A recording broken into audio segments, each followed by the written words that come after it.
questions, right? Well, I'll be asking you questions, Franco. All right. So, Franco, you are in your, well, first of all, we have got Franco Tavera. He is the founder of the Tavera s'mores. Anything you want to say about the Tavera s'mores? Because I tell my kids that you were the one that invented this, and they are very impressed with you, Franco. Highly recommend. Very delicious. If you haven't tried it, replacing traditional s'mores, the Hershey Kiss with Reese's Pieces, and changes the game completely. Now, I got to remember how you did it. So you were roasting the marshmallow on one stick, and then did you roast So the we grab the Reese's Pieces and you put it near the fire so it melts a little bit, so it's not crunchy. So you put the cracker with the Reese's right next to the fire, and then you let that melt a little, and then you roast your marshmallow on your stick, and then you put it in there like a sandwich. Must try for everyone. Got it. Well, we were trying, so we didn't have the advantage of like a ledge close by. We just had kind of an open fire pit. And so the kids were like, "Well, Dad, how do I melt the peanut butter cup?" So we were like, "Okay, you got to use a different stick for the peanut butter cup," but it doesn't really work that well. Got to find a little rock somewhere, dust it up, put the rock next to it, figure something. I got a little piece of wood that you can put next to the fire. You got to get creative. Right. The Tavera s'mores. That'll always be your claim to fame, at least with the children in my household here, Franco. That you're the Well, if inventor nothing of. else, I will go down in the books as the inventor of the Tavera s'more. Oh, something tells me a lot more. But yeah, that's one of the many. I mean, Benjamin Franklin, right? The inventor of the library, of the lamps outside, or the lights in a neighborhood, the fire station. So this is just one of many that you'll have on your resume by the time you're Ben Franklin's ripe age when he passed. Um, so anyway, so Franco, I've always been intrigued with your story. I mean, you don't have I don't know.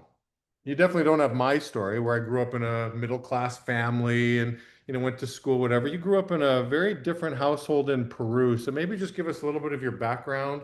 I know you've got a lot of great stories. I was thinking of you the other day when I'm like, it wasn't that long ago. I was in San Antonio and you were giving me a story. You probably know which one you're smiling, so you probably know which one I'm talking about. And I think I was just listening to you for 45 minutes and it was so intriguing.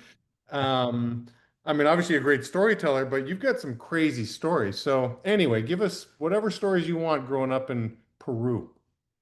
Yeah, life has definitely had its fair share of adventures. I am born and raised in Peru. My parents are farmers. My dad's parents were farmers. My mom's parents were farmers. So I'm several generation born and raised in a farm, hands and knees in the dirt, running a farm. First vehicle I ever drove was a John Deere tractor. Um, my parents own a fruit and vegetable exporting company. They're one of the largest in South America. They have contracts with TGI Fridays, American Caribbean, or sorry, Royal Caribbeans, American Airlines, Chipotle. If you eat Chipotle, most of the oregano that's from Chipotle is raised at my parents' farm. Palm Wonder, POMs, pomegranate juice. The bottle's kind of shaped like that, POM. They grow like 60% of the pomegranate that Palm Wonder uses. Lemons, all sorts of fruits and vegetables. Again, my dad barely had a high school education, and he just, when they first got started, they had peach trees, and they would harvest peach and put it in crates and put it in the back of the truck and sell it at the local market. And you fast forward a few years, you can afford somebody to drive the tractor. You fast forward a few years, you can afford a secretary. And at their prime, they had over 3,300 people in payroll. Um, it was a high eight-figure type of business. Um, and I have two older brothers, so three boys total. The oldest, Angelo, went to school for Atonia Fuels and Resources, everything that's powered with wind, sun. He works with my parents now at the farm. He helps take the company and a lot of green projects, green energy. Luciano went to school for agriculture, for actual farming, for his bachelor's. He got his MBA from Harvard. So later in life, he became more interested in finances. And I went to school for international business. So my dad's thought was, I'd run the business, Luciano would work the farm, and Angela would help with these projects. And, he kind of had this vision of the three boys. So I grew up in the office. I have some of my earliest childhood memories were sitting next to my mom, listening to her making business deals and making calls and hiring, firing. When I was probably 11 years old, I remember coming from school and we drive to the field, through the farm field to get to the house. And I remember seeing all the workers in the field and I got the idea of making frozen popsicles. And, the weekend I got a bunch of fruit, made frozen popsicles, put them in an ice chest, threw it in the back of my bicycle, and I'd go into the field and I'd sell them for 50 cents a pop. And I had my little black book and I'd write everybody's name down. And then when my mom was cutting payroll, big line of employees outside her office, she was cutting payroll. I'd stand next to her with my little black book and collect the 50 cents that everybody owes me. So I grew up in a business and I've always been business minded. I've always wanted to own and operate business. And yeah, graduated high school in Peru, went to college in Louisiana, worked in Tennessee for a while. And then I moved to Texas in 2014. And that's when I started doing this. And it's interesting. I mean, I've never met your parents, but you've told me, plenty of great stories. Some of them PG-13, some of them mature rated, whatever else may be. And but the thing that I've always been intrigued, and I can't wait to meet your mom and dad. Chances are I'll meet them in Soon Lima. at the wedding. Yes, Yes, yes, yes, exactly. I soon. mean, I'll be there. I'll get my Cusqueñas and I'll be very happy at your wedding. Um, but the stories that just stick with my mind and part of your development pre joining, this space, the advantage I think that you had and have is they really know how to treat people well, right? Like and again, you do as well too, from knowing how to treat customers well, knowing how to treat employees well, knowing how to treat high performing employees well, low performing. Like I just get the impression that if your parents ran for mayor or something like that or senator, like they would have the support of their community. Like they're very loved people. So anything you want to talk about with just, how to treat people or what you learned from them or any lessons you want to pass on to the audience? Sure. Yeah, there's tons there. Tough but fair, firm but fair. People are people. They're our biggest asset, and I've watched my dad, again, 3,300 people on payroll, year before last, Yahaira and I, my fiance and I went to Peru, and we spent a day just doing a ride along with my dad at the farm, and we both of us just hopped in his truck, and he was just driving around. He's got several properties, and he was just moving between properties, and as he was driving down the field, you know.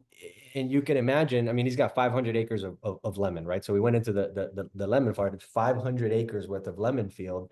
And he's driving in between the crops and he stops and calls somebody from the field, a little worker, 5 rows down, and they come and it's a little, uh small person walks up and he's like, hey, how's your ankle doing? And then he drives 10 minutes down and somebody calls somebody else over, hey, how's your daughter doing? That medical condition, this and that. Like just his ability to connect with people at my nobody likes to think about this, but at my dad's funeral, um, there will be people present who, took care of his horses and shoveled manure for a living for, minimum wage in Peru is $300 every 2 weeks, so barely making that.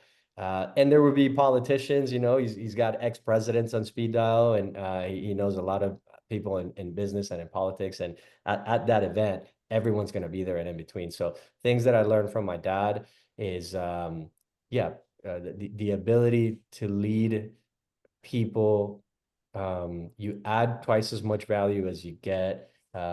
He's had people that have worked for him for 40 plus years, and that just means you really care about who they are as individuals. And you do your best to have servant leadership. You do your best to um, to lead with empathy, without wavering on your standards, without tolerating, poor results. Um, but yeah, from my dad, I learned a lot about, treating people well. Well, and it shows in your organization. I mean, as you're rattling off these characteristics, like, yeah, that sounds like a Neil. Yeah, that sounds like Gabe. Yeah, that sounds like off. Like these sound like your people. So these values that you were raised with, you certainly embody those values, and you Yeah, have. it's funny you bring up Anil. Anil's dad and I are I think very close. And Anil's dad doesn't speak English; he speaks Turkish. And I've had a 3 hour conversation many times. I've had th hours of conversations with Anil's dad, with Anil as the interpreter.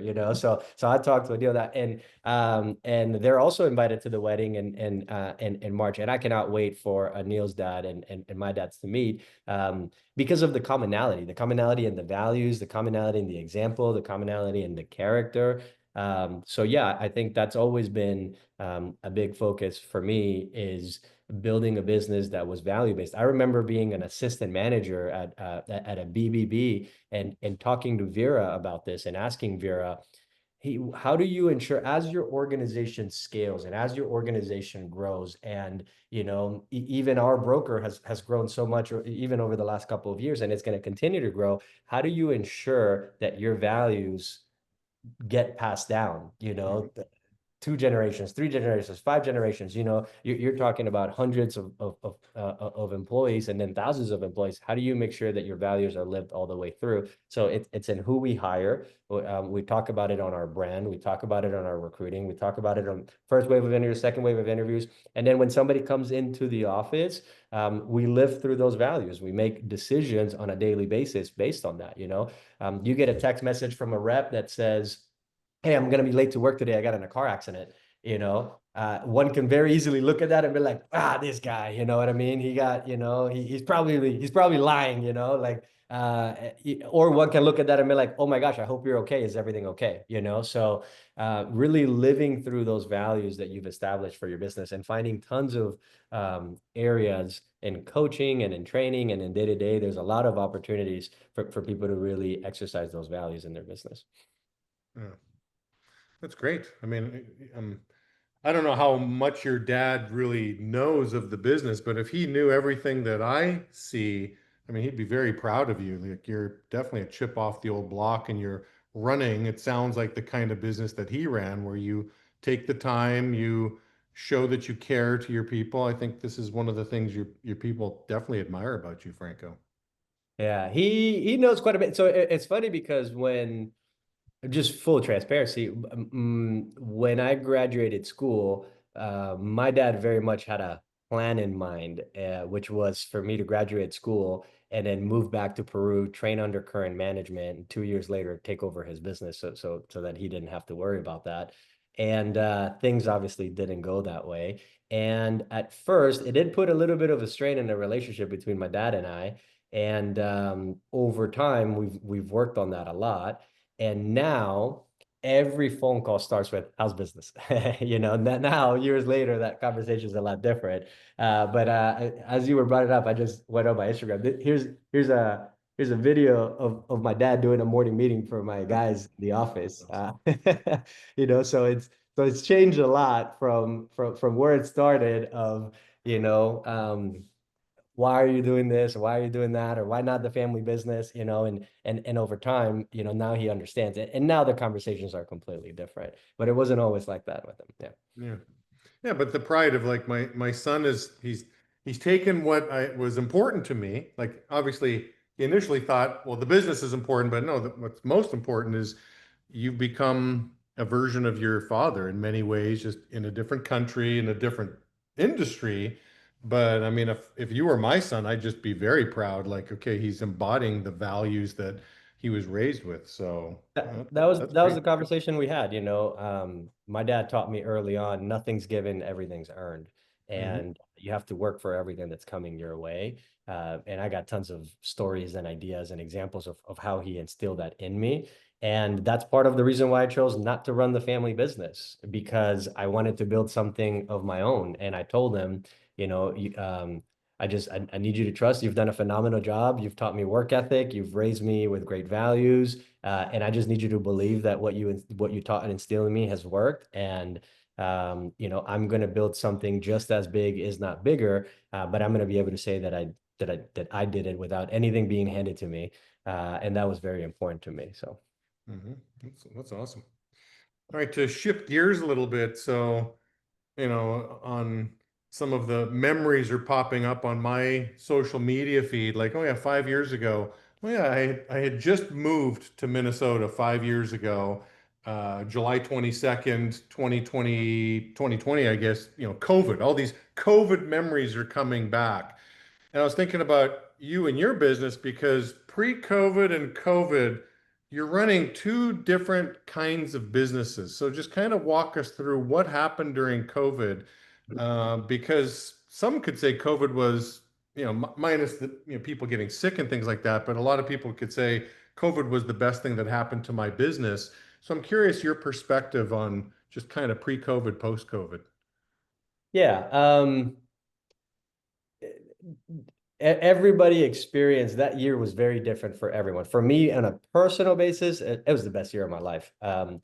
Pre-COVID, I honestly struggled a lot with, I guess, what a therapist would call the imposter syndrome. So I'd already gone to the field, I'd have already gotten promoted. I was already running a business. I was already starting a business. I'd already promoted a deal at the time. And, I remember coming home and I was living in San Antonio and I was renting a house. And I remember coming home and just being completely dissatisfied. On the outside, I was portraying to be a successful business owner. On the outside, I had some type of career, I guess success on the outside. I had a little bit of money, but internally, I just wasn't satisfied. I wasn't satisfied with the version of me. So I felt like a bit of an imposter because the way that I was presenting myself, I felt like I was talking about somebody else's vision. I felt like just a little bit out of touch. And then when COVID came about, we got a chance to kind of grab the traditional business model and COVID, nobody knew what to do and how to do it and how to navigate it. So I felt like I got a chance for the first time to really completely gut my business and rebuild it the way that I wanted to. So we went online, and a lot of people struggled with the Zoom kind of atmosphere and meetings. And I think I thrived in that environment, So I was able to really recreate the business in a way where I felt like it was really off of my values. And a lot of my success came after COVID. From COVID moving forward, I was able to recruit better people. For 8 straight weeks, I looked at all of my recruiting process. I looked at my sales training process. I looked at my branding. I looked at what we're coaching, and then I did a lot of work internally to get myself in a way better place. And yeah, and then just results came after that. A lot of the success that we've had over the last couple of years came from that. Um, but it had a lot to do with really emotional intelligence, self-awareness, and closing the gap between who I was who I was presenting myself to be versus who I actually was. And I can dive deeper into that if you want to, but that's where the work really happened, and that's what allowed me to get all the results that I've had after. Yeah. Well, I'm curious because like some people during COVID, some people got wrecked, right? Like when I say wrecked, like they picked up an alcohol habit that they didn't really have before or a vaping habit or something. And I mean, I feel bad for young people. I remember when it was all happening, for me, it was somewhat of an upgrade because I just put a tent in the backyard and we camped for 3 months, me and the kids. I mean, I'm like, okay, for married guys like me, COVID like is not so bad, but for the single guys, out there, I'm like, what are they going to do? Like, we're social creatures. We need, to interact with people, and doing it through Zoom isn't going to cut it.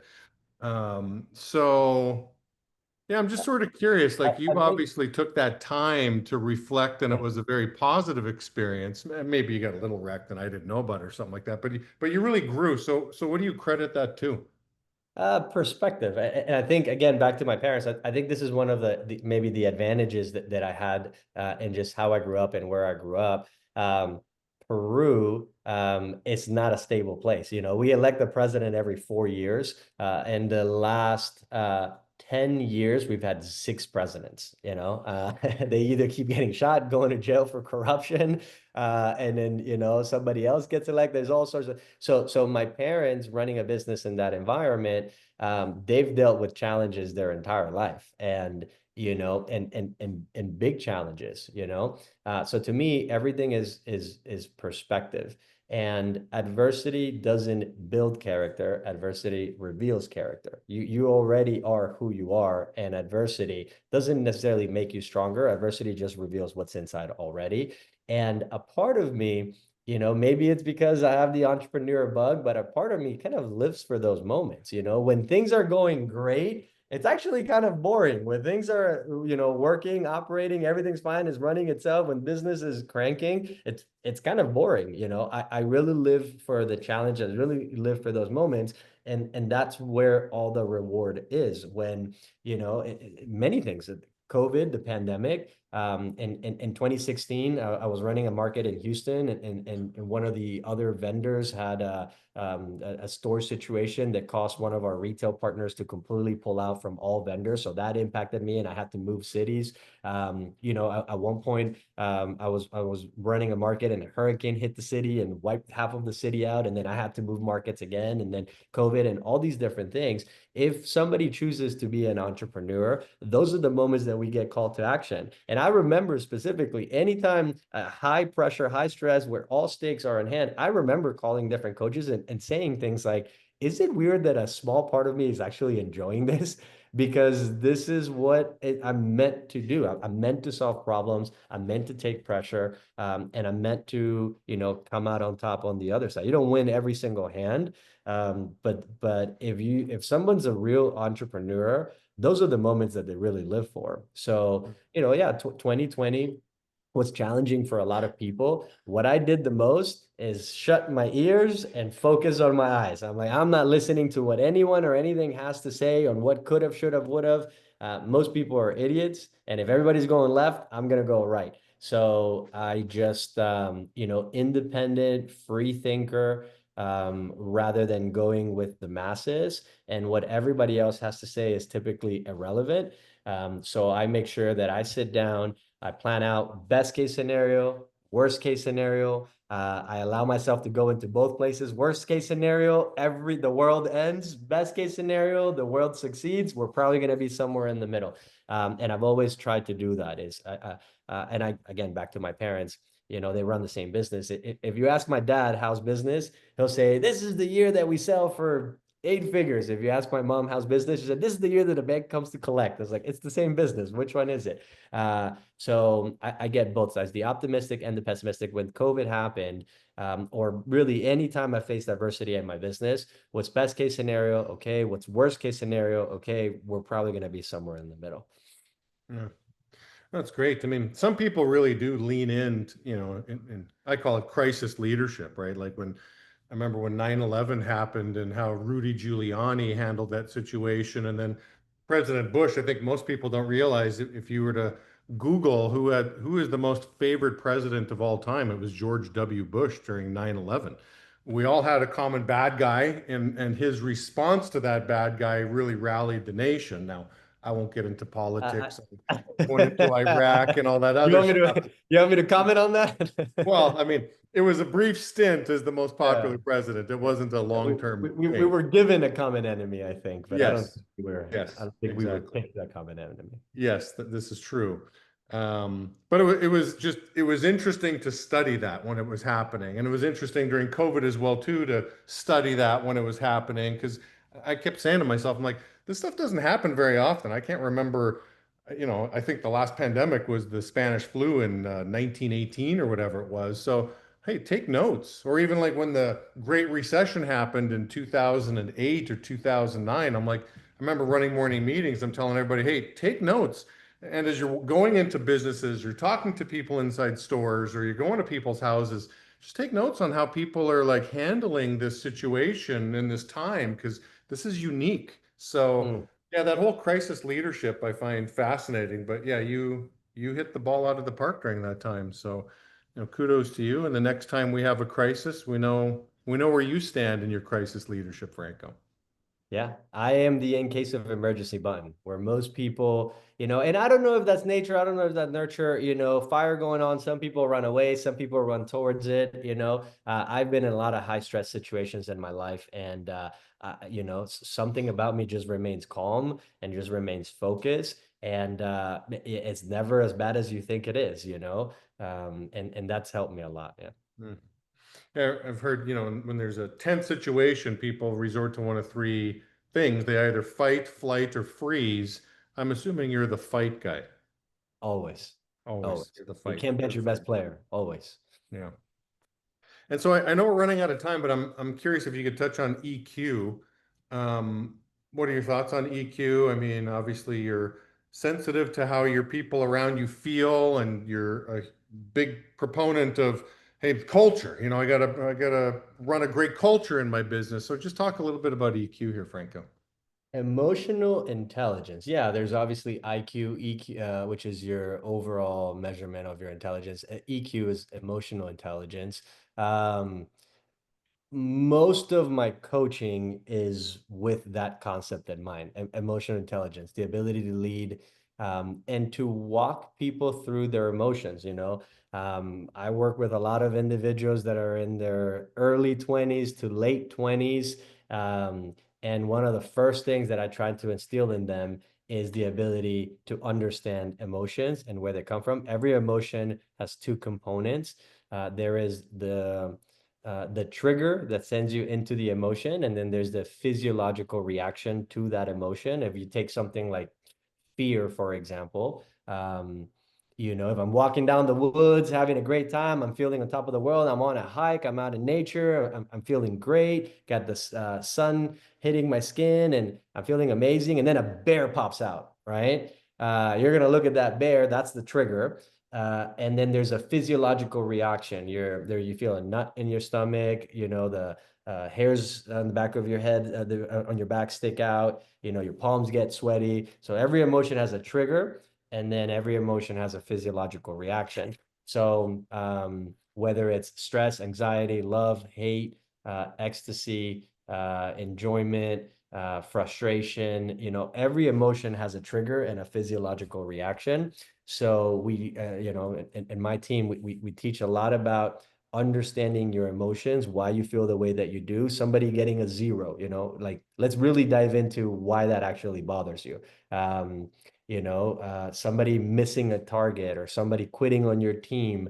And so many times, I've talked somebody through, I had somebody on my team that quit. Okay, I'm upset about that. Okay, let's talk about it. Why? And come to find out it's abandonment issues from the fact that they come from a single parent household, and somehow there's a connection between those things. So just walking somebody through those emotions and then helping them create clarity really allows you to have a team that runs light and from an emotional perspective, trying to teach as much as possible what challenges, what obstacles, what things they're going to see, and what they're going to experience before they actually experience. If you can get to a point where you can walk somebody through how they're going to feel and what emotions they're going to see before they actually feel those things, you'd be surprised, how much you can help somebody achieve their performance. So to me, high level achievers, high level of performers, they just have a lot of control over their emotions. So yeah, we talk a lot about emotional management, emotional awareness, and emotional intelligence.